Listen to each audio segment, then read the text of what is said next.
How are you doing today? I'm doing okay. I just have some concerns about my job.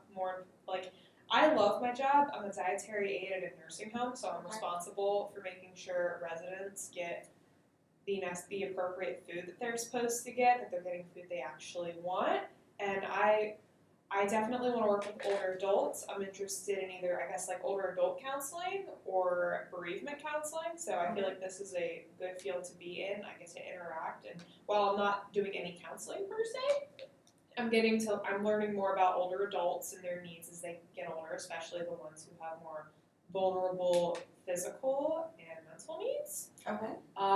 However, my coworkers, this is going to be really blunt, but a lot of my coworkers piss me off because I am a very passive person, and I'm also I'd like to think I'm a hardworking person, but I can easily tell when I'm being taken advantage of, and yeah, I feel like a lot of my coworkers take advantage of me, but I'm too shy to necessarily say anything about it.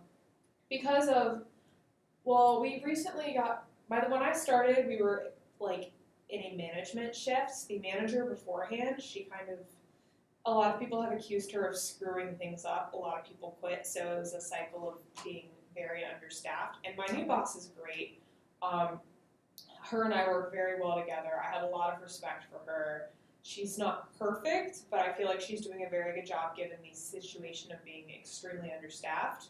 However, because we're so understaffed, I feel like some of the hires aren't filtered out all that well. So we get a lot of people who, not so much a lot of people, but definitely people who don't necessarily pull their weight, don't take the job seriously, and just kind of stomp on their coworkers. We have a lot of people who no call, no show, and that really bothers me. And people who are just, I don't know, people with bad attitudes, people who are lazy, and people who just don't take the job seriously.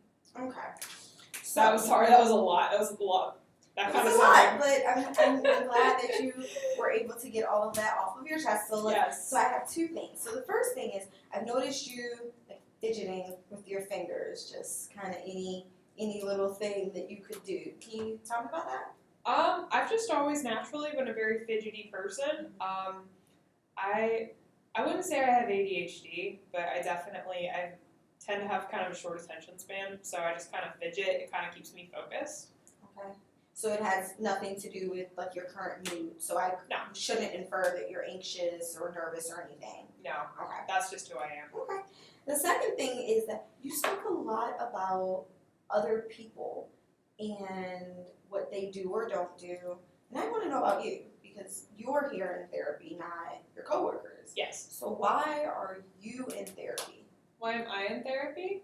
I would like to think of more effective ways or more like effective coping mechanisms whenever I get, irritated, or how can I address this with my coworkers without screaming at anybody, just being like addressing it effectively and addressing my concerns, but not coming across as mean. Okay. So what I would like for you to do is walk me through a shortened version of your day. So you get up, you start once you get to work. So you get to work and then walk me through a little bit of what that looks like. Okay. Well, I'll typically walk in that day. I'll be friendly with my boss, and if the dietitian's there that day, I'll talk to her as I'm getting ready to clock in and everything. And then I'll walk into the kitchen and I'll ask coworkers how things are going. Like, hey, how's your day going?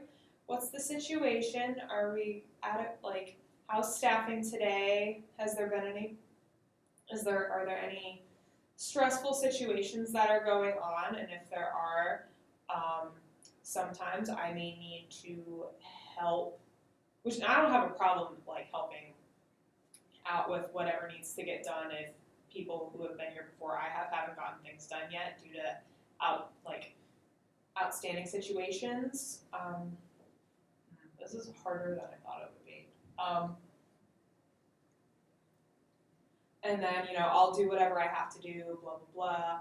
And then, and while I understand that I need to help out, and I have no problem doing that. Sometimes I get behind on my work, and then I personally start to get very anxious about, oh my god, I have to get this done, I have to get this done, I have to get food orders from the residents, talk to them about how their food has been, do they have any concerns, and then I have to make sure I have to do inventory on what people want for the day, and then I don't know, I get very stressed out when I feel like I'm behind, and I don't want to take that out on my coworkers, despite the fact that I may be kind of annoyed. If you understand what I'm saying. Yes. Okay. So it sounds like in that chunk of time, you fell behind because you were doing something that wasn't necessarily your task to be done. Yes, but I feel like I kind of had to do it, or else we'd get even further behind, so I can't really complain about it all that much. Okay. So your frustration comes from not necessarily something your coworkers are doing, but something that you feel obligated to do. Yes. Okay. I would agree with that. Now Okay. that you mention it. So tell me a little bit about your family. My family? Well, I currently live with my parents. My brother is currently an undergraduate student living here, so I don't see him as often, but my parents are both very highly motivated, highly goal-oriented people, and I would say definitely some of my stress levels come from that. Like they weren't mean, but they had high expectations of me growing up, and I kind of feel obligated. And as a result, I have high expectations for myself, so I kind of feel obligated to meet those, and I get discouraged from meeting down. Okay. So I'd say that definitely plays into that. Okay. So tell me about your childhood. So you told me about so you have your mom, your dad, and your brother. So what was that like growing up for you? Well, I was frequently my brother and I were frequently compared to each other because we were quote unquote gifted kids, but we had like different strengths and everything. Okay. But we kind of got, like, I was more creative, but my brother was more math and science oriented, so there would be a lot of comparison going on. Also, I was kind of more outgoing and he was a bit more introverted. Mm-hmm. And my parents, I don't think they did this out of maliciousness, but I feel like they kind of pitted us against each other. So that's kind of what that was like. Also, we tend to, like, the family dynamic, it's a lot of just, joking around with each other, kind of not harmfully mocking each other, but there's a lot of, like, teasing that takes place. Did you have chores growing up as a child? Yes. And how were those divvied up? I typically got more of them than my brother, but I feel like that was probably because I was older. And I don't know. My parents kind of viewed me as the more athletic one, so I kind of got a lot of the stuff that was more physical in nature, and my brother got the stuff that was kind of more logical in nature. You know what I mean? Mm-hmm. So, give me an example of a chore that your brother would have been assigned. He would have been very list-oriented, making grocery lists of everything, taking inventory of that, whereas, I would have to mow the lawn. Okay. So, just picture this day for me and tell me what the outcome would have been on how you would have felt. So it's a Saturday. It's very hot outside. It's the middle of the summer. You have to mow the lawn this day. Mm-hmm. So you're mowing the lawn. Your brother is supposed to be in the house making his grocery list, but he's doing something else. Playing video games, perhaps. Binge watching The Office. Binge watching The Office. And you come in drenched in sweat, covered in grass, and you go shower, expecting that you're gonna go hang out with your friends because you've done your chore for your Saturday chore. Mm-hmm. And then mom or dad stops you and says, your brother hasn't done the grocery list, but we need to go grocery shopping. What's your response? I would probably say, okay, I'll suck it up and do it. And why would you do that? Because I don't want to get into fights with people. I'm very non-confrontational, and I just don't want to cause any drama. So can you see how the issues that you're having at work are related to your childhood, that you feel that no matter how it makes you feel, no matter if you've already done your part, that if something is not getting done, that you feel that you have to do it? Yeah. Yeah, I definitely see those parallels. Like, I feel like if something has to get done, regardless of whether it's connected to some situation that none of my coworkers had anything to do with, or if it was just them being lazy and not doing their work, I would feel obligated to take that on just to ensure that everything gets done effectively and that the welfare of the residents who live in the nursing home is not compromised. So, and I completely understand that, but let's go back to your family. Mhm. Let's say you said, well, I did my chore. I mowed the lawn. I want to go hang out with my friends. What do you think mom or dad would have said? I think they probably would have thought that would have been okay, but I still would have felt guilty. And so why is my question? Because you're telling me that it has to get done. Mm-hmm. But why do you feel that you have to do it is the question. Probably just because I put a lot of pressure on myself and I would feel some sort of sense of guilt if I didn't. But I'm not sure why I would necessarily feel guilty. I think it would be useful to spend some time figuring out why, because typically when we put pressure on ourselves, it's because we believe that we are supposed to be doing something. Mm-hmm. But in this particular scenario, you are not supposed to be doing the grocery list. Yeah. You were supposed to cut the grass, and you did that part. But there's still this pressure that you put on yourself that all the chores have to get done. Even if my brother doesn't do his part, they still have to get done. Even if mom or dad are okay with you saying, tell little Johnny to do it. Mm-hmm. You still feel that you have to do that. And so I think that has spilled over into your adult life, Mm-hmm. where you've taken that and applied it to your everyday situations with your coworkers. Yes. And the difference, I would say, between being in a family and being at work is, of course, we're all working towards a common goal, but these are people that you love and you care about, versus your coworkers could probably care less if these things get done. Yeah. Right? Yeah. And so, do you realize that you're almost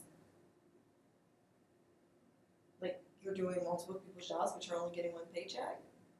Yeah. Yeah. And how does that make you feel? A little undervalued, underappreciated.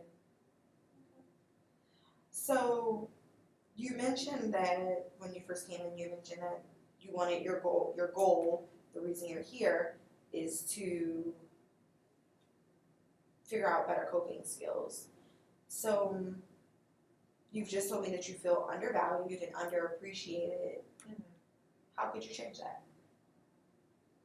Maybe being more self-aware, Mhm. that would definitely help. Acknowledging that, hey, I'm doing so-and-so's job that they didn't get to, and, like, don't feel bad if it doesn't get done because you're doing your part and you're going above and beyond to ensure that things are getting done. So just being more aware of that and just, like, not letting that bother me. I think that you could do something different. So I'm gonna try this exercise, okay? Okay. It's called the empty chair. Yes. So I have this chair. It is empty. I want you to talk to one of your coworkers. This coworker is the coworker that always seems to be busy Mm-hmm. when it's time for them to do the things that they're supposed to be doing.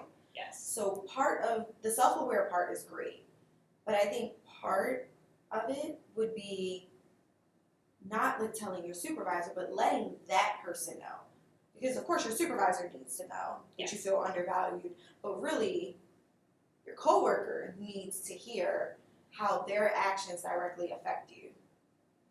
And then we can talk about how speaking with them makes you feel. Okay. So I understand that you are busy and that you have, other things you have to do. However, I feel as if I am picking up a lot of your slack, and I feel like that's not being necessarily appreciated. And like I said, while I understand that you are also busy, I feel as if some more initiative needs to be taken with your job, as opposed to having me do everything for you. Oh my god, I sound like such a bitch.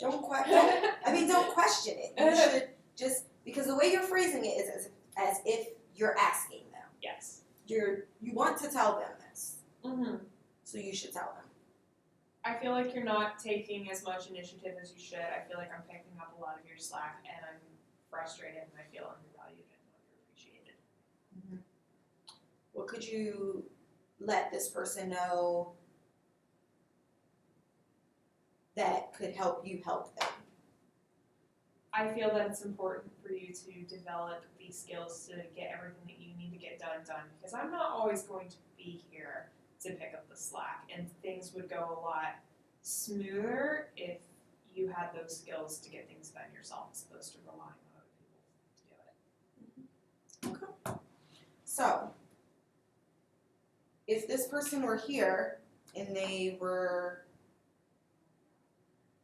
to say, I really didn't realize that it was bothering you that much, Mm-hmm. and they explain to you maybe that they have an extenuating circumstance outside of work that causes them maybe to be sleepy or drained of energy when they get to work, and they just thought their coworkers are helping them, and they weren't realizing that they weren't doing their part. Mm-hmm. Would that change the way that you feel towards your person? Well, initially I definitely feel bad. Oh. I feel bad that I didn't understand your extenuating circumstance. I feel like I should have been more sensitive. However, I feel like you and I could also talk this through so we can help each other out and kind of develop more effective coping mechanisms, not only for me, but for you. So you're able to get more work done, but I'm able to help out in a way, I'm able to help you develop those skills that would help your efficacy as an employee. Okay. So do you feel like that exercise helped you at all? I feel like I need to be more direct as opposed to being so hesitant. I feel like you pointing out that I sounded like I was questioning really kind of, struck a chord. I feel like that was a good point. And yeah, I feel like collaboration needs to be done as opposed to me scoring somebody. Mm-hmm. I think that letting the person know that you are frustrated and that you feel underappreciated is important, but also, especially if this is because you do value the work that you do and you want to make sure that you're benefiting your clients, finding a way to work with this person, because you don't know what the person is going through, and it could be something. It may not be. This person may be lazy, like you said. Yeah. We don't know, but you won't know until you confront them. Yes. And confrontation does not always have to be a negative thing. Yeah. And so I think I want to challenge you to, when you get frustrated, to take the step back and say, what could this person be going through, and how can I approach this different so that I am less stressed, Mm-hmm. but that's everyone wins. Yeah. Because at the end of the day, it's about your client. Yeah. Right? Yeah. I think this was great, and I think for our next session, we could talk about you practicing this and letting me know, like, if you felt like it was helpful, what things worked, what things didn't, How does that sound? That's how I feel like that would be a good idea. All right. Woo! You did a great job. Thank Mhm. you. Yeah. I know you were nervous. I was really nervous. Yeah.